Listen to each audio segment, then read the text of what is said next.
43. Repentance. The doctrine of repentance is one of very great personal and social consequences and is future-oriented.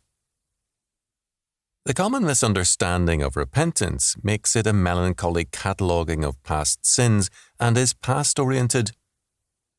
In Scripture, repentance fixes our attention on the future, calls for action, and is associated with the kingdom of God. Thus, in Acts 3:19, quote, "Repent ye therefore, and turn again, that your sins may be blotted out, so that there may come seasons of refreshing from the presence of the Lord." End quote. ERV 1881. In Luke 3:7-14, this same fact is again apparent, as it is in the normal usage of repentance. It prepares the man for action today and tomorrow. Chamberlain wrote, quote, "The reason which John and Jesus both give for repentance is not that the kingdom of heaven may come near, but that it has drawn near. Repentance does not bring the kingdom, it prepares men to participate in it. Repentance is not a device for escaping hell, it is a preparation for cooperating with God's will on earth." End quote. Two Greek words are translated as repentance.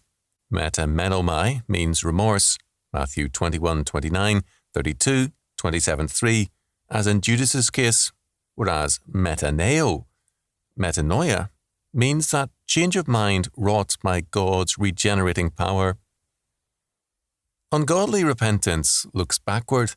It is sorry for its sins because it regrets the consequences.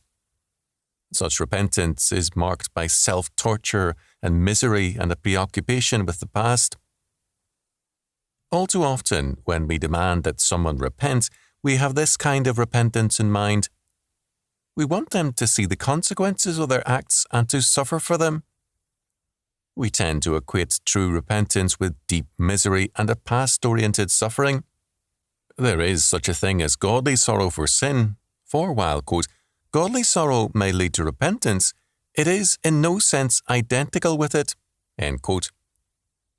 For the sorrow that relates the sorrower to God works out a repentance that leads to salvation, such as is never regretted, while the world's sorrow issues into death. 2 Corinthians 7:10, Berkeley version. John A. Broadus has called the use of the English words repent and repentance the, quote, "worst translation in the New Testament," end quote. The true meaning of the Greek word is, quote, "a complete change in mental outlook and of life design," end quote.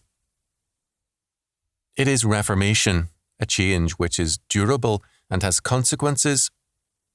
The early church was aware of this meaning.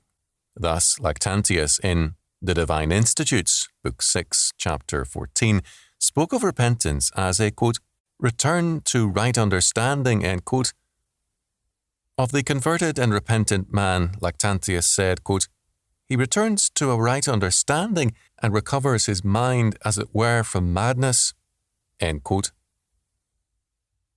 This idea is in mind in the parable of the prodigal son.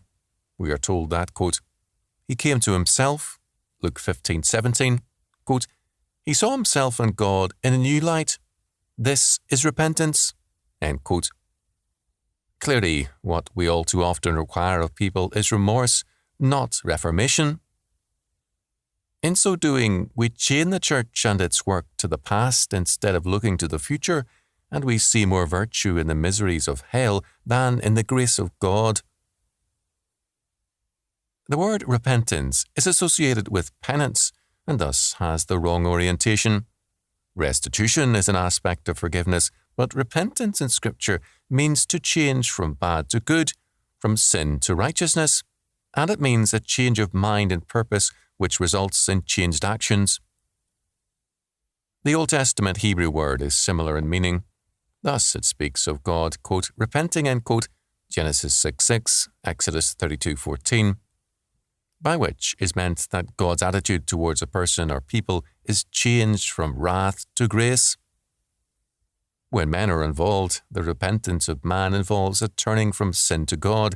The use of the word repentance involves sin because man is a sinner, but the word itself does not require the fact of sin and can thus be used to indicate a change in God's workings which involves neither sin nor neglect, but simply a radical change in the treatment of a people. For man, repentance means reformation. For God, it means a turn from judgment to grace.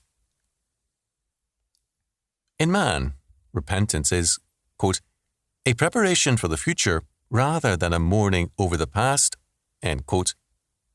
This is why repentance is so closely linked with the kingdom of God. Quote, it prepares men to participate in it, end quote. This fact appears early in the Gospels, in the ministry of John the Baptist, who summoned men to prepare for the kingdom.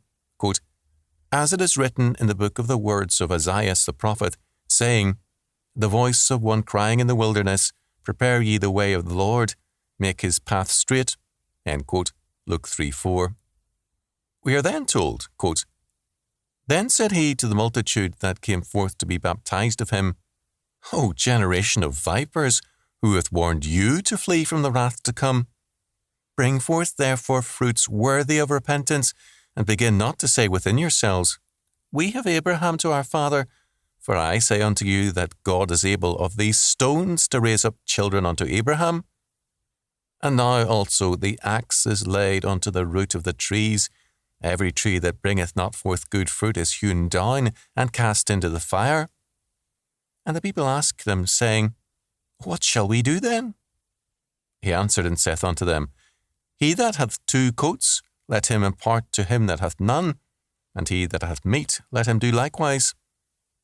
Then came also publicans to be baptized, and said unto him, Master, what shall we do?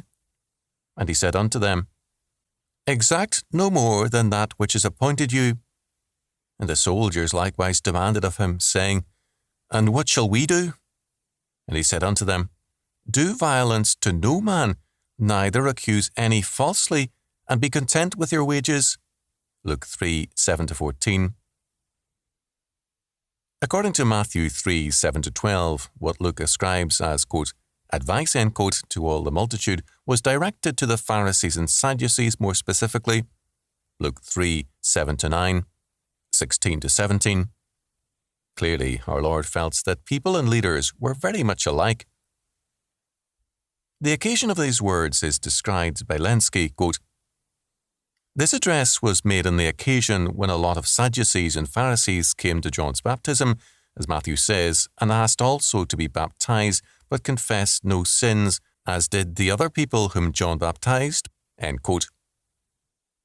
Repentance, John declared, meant a changed life, a membership in the kingdom which involved sharing our abundance with needy fellow believers, honesty in all our dealings, and contentment. Each group is told to deal with its besetting sin and problem by means of a radical change of action. The Pharisees and others were living unto themselves. They were ordered to share with others. The publicans or tax collectors were ordered to stop their unjust exactions. Soldiers, much given to intimidating people with threats of violence, using false accusations to avenge themselves, and chronically dissatisfied with their wages and consequently using their power to force the government to pay more, are ordered to be content, to accuse none falsely, and to do violence to no man. John asked no man to make a public confession of sins or to make a show of sorrow for them, but rather that each man change his mind, purpose, and action in conformity to the word of God.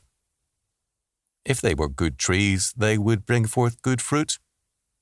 If they were God's planting rather than a generation of vipers, they would manifest that fact by their changed lives.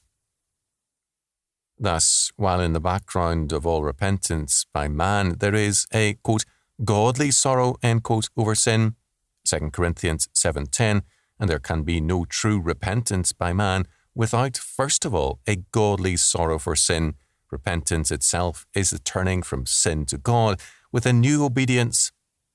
St. Paul said to the believers, quote, being then made free from sin, ye became the servants of righteousness. Romans 6:18. This is the emphasis to serve righteousness, to become dedicated, working members of God's kingdom. By means of repentance, we participate in the work of the kingdom. The summons preached by the disciples when the Lord sent them forth to announce the kingdom, Matthew 10:7, was to repentance. Quote, "And they went out and preached that men should repent," Mark 6:12. There is very little about repentance in St. Paul's epistles because he is writing to Christians, to men already changed. Repentance is the work of God and man. Quote, "The human and ethical side, however, find expression in the idea of faith, which here, John 3:8, as in the New Testament in general, implies an active turning from sin to God. John 4:7 following, 9:38, 1 John 1:8, end quote. Kornbeck, in discussing repentance, speaks of its negative aspect as, quote, turning away from sin, end quote, and its positive aspect as, quote, turning back to God, the beginning of a new religious or moral life, end quote. Quote, "The new element in Jesus' preaching of repentance appears at this point. The prophets know that God must give the sinner a new heart and spirit. Repentance, in the deepest sense, is beyond human powers. They look forward to the time when God will perform the miracle of raising men from the valley of dry bones, Ezekiel 37. Jesus announces that the time has come. Quote, "The time is fulfilled, and the kingdom of God is at hand. Repent and believe in the gospel." Mark 1:15. Repentance is no longer only demand, it has become possibility, for what is impossible with men is possible with God. 10:27. Repentance is completed by faith. Return to God is now no longer a response to law, but to a person. It is discipleship. Jesus points to himself with magisterial confidence as the fulfillment of the law and the prophets. Repentance and faith are two sides of the same coin. There can be no genuine repentance which is not also the acceptance of the divine promise spoken in Jesus of Nazareth. End quote. Despite an element of antinomianism, there is much to commend in Kornbeck's comment. Repentance is God's work in man's life, and it is inseparable from faith. Repentance is, moreover, inseparable from responsibility. Manti's comment, quote, "The only normal man is the converted man," end quote, means that, since Adam in Eden was the normal man, all men by virtue of the fall are abnormal. Christ restores men to the normal estate, although, since sanctification is not complete in this world, we are only normal to the degree that we are sanctified. In his fall, Adam went from responsibility to irresponsibility, indicting both God and Eve for his sin, Genesis 3:12. The mark of true repentance is in part the restoration of responsibility, and this means responsibility not only for one's sins, but also responsibility in terms of a calling under God, an active service to him and his kingdom. The parable of the rich man and the beggar Lazarus gives us a vivid picture of irresponsibility and an unrepentant mind. The rich man in hell has no real desire to leave it. The substance of his remarks is to indict Lazarus and God. His first plea is, quote, "Send Lazarus that he may dip the tip of his finger in water and cool my tongue, for I am tormented in this flame." Luke 16:24. The self-pity in this statement is intense, but so is the indictment. Lazarus was at my gate and received nothing. If now he gives me nothing, then how is he any better than I, or more deserving of heaven than I? The rich man's words are preciously contrived to make his request excessively modest, only the tip of the finger dipped in water to cool his tongue, in order to render any refusal excessively wicked. Both Abraham and Lazarus are thus vindictively indicted. The purpose of these words is not relief, but accusation. The rich man then indicts God. "I pray thee, therefore, Father, that thou wouldest send him to my father's house, for I have 5 brethren, that he may testify unto them, lest they also come into this place of torment." Luke 16:27 and 28. The obvious inference is that the rich man went to hell only because God did not prove conclusively to him that his course of action would lead there. Salvation, says the rich man, should be by knowledge and by sight, by scientific verification. God should have warned me. I am suffering needlessly, and, being truly noble at heart, I want to spare my 5 brothers the same suffering. The rich man's real concern was not his brothers, but finding a means of indicting God by trying to show that he was more concerned with soul saving than was God. God should spare no means to convince people into heaven, even to sending them one from the dead. Then, quote, they will repent. Luke 16:30. He even uses the right word for repent, metanoio. Abraham's answer is, if they hear not Moses and the prophets, neither will they be persuaded, though one rose from the dead. Luke 16:31. Thus, though the rich man uses the right word, his basic perspective is past-bound. He is determined to justify himself in his past and thereby to indict God. False repentance seeks to change the past. True repentance works to change the future because it is itself changed by the grace of God. The significance of all this is very great. It means that, with pietism in particular and revivalism, the Church has stressed remorse rather than that change of mind and action which is repentance. It has been past-bound rather than future-oriented. Godly sorrow is important, but it is not the same as repentance, the change of direction. Restitution and forgiveness are important, but they are still something other than repentance. The ungodly can make restitution, but they cannot make that change of mind and action, which is true repentance. The word repentance is of Latin origin, re and poentiere, or poena, meaning indemnification, recompense, retribution, satisfaction, expiation, punishment, penalty, or price. This is an entirely false orientation for metanoia. It makes repentance into a kind of self-atonement, a means of satisfying God and repaying man by means of remorse and suffering. This is humanism of a sort. It leads thus to a lachrymose piety. It makes a virtue of the shedding of tears rather than a changed mind and action. The modern call to repentance is thus a call to sickness. God, however, in speaking to Solomon, spoke of both godly sorrow and repentance and separated them as distinct, declaring, quote, if my people, which are called by my name, shall humble themselves and pray and seek my face and turn from their wicked ways, then will I hear from heaven and will forgive their sin and will heal their land. 2 Chronicles 7:14. To turn from their wicked ways meant to turn their hearts, minds, and lives into obedience to God's law and the establishment of it as their way of life as a people and as a nation. The evidence of godly sorrow is that one brings forth, quote, fruits worthy of repentance, Luke 3:8.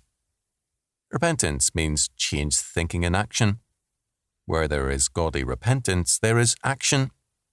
Ungodly repentance is like the weeping and wailing over the past, which is the mark of hell. For a church to summon people to hell is reprobate indeed.